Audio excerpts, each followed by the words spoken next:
CM साहब से हम निवेदन है कि जिस कांग्रेस के जो नेता हैं हमारे, जिनको दिग्गज नेता कहा जा रहा है, दिनेश जी खुड़निया साहब, अब उनकी बात ली जाए तो उन्होंने ही उकसाया था एसटी भाइयों को कि कलेक्ट्रेट पर धरना दिया जाए। यहाँ तक कि हमारे खाने पीने की व्यवस्था, हमारे वाटरप्रूफ टेंट की व्यवस्था सब दिनेश जी खुड़निया द्वारा की गई।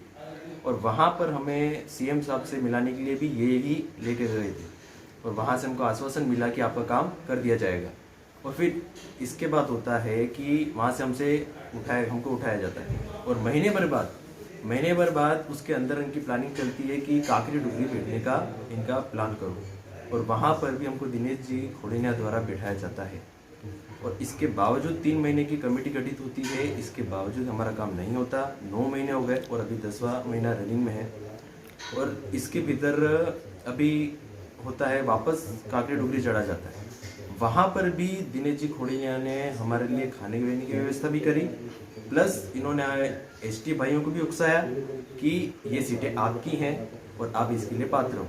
प्लस इन्होंने जनरल अपने भाई हैं, समाज के है, देखा जाए तो सब मिलके रहते टीएसपी एरिया में, पर एक नेता की वजह से जनरल वर्सेस एसटी हो गया यहाँ पर, जो इस चीज का कोई मतलब रहा नहीं, पर बेमतलब उकसाया गया, दोनों समाज को उकसाया गया। जनरल को बोला गया कि आपकी सीटें हैं, ये सामान्य वर्ग की सीटें, जबकि नियम कानून अधिसूचना के तहत वो सामान्य वर्ग एक शब्द का गोलमाल किया गया। यहाँ पर सामान्य की जगह यहाँ अनारक्षित पद था। यहाँ पर भर्ती के हिसाब से देखा जाए और सारे नियमों के हिसाब से देखा जाए अनारक्षित शब्द था, और इसका गोलमाल किया गया सामान्य वर्ग की सीटें। और इस गोलमाल की वजह से अपने जनरल भाइयों को भी उकसाया गया कि ये सीटें आपकी हैं, और उसी वजह से उन लोगों को भेजा गया डीबी में हमारे खिलाफ खड़ा होने के लिए। जबकि माननीय हाईकोर्ट ने ये फैसला दिया था कि आप एसटी के जो लड़के हैं इस सीटों के लिए पात्र हैं।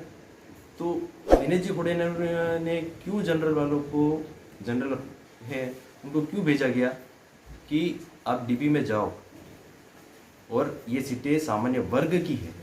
उन्हें उकसाया गया कि ये सीटें सामान्य वर्ग की है, और उकसा अगर उनको डीबी में भेजा जाता है तो क्यों, हम ये जानना चाह रहे हैं दिनेश जी खुड़निया।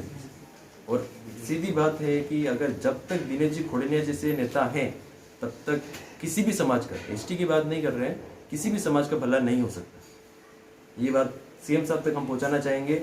और हमारी ये बात है कि दिनेश जी खुड़निया जी जैसे नेता हमको नहीं चाहिए, इस समाज और इस टीएसपी एरिया में नहीं चाहिए।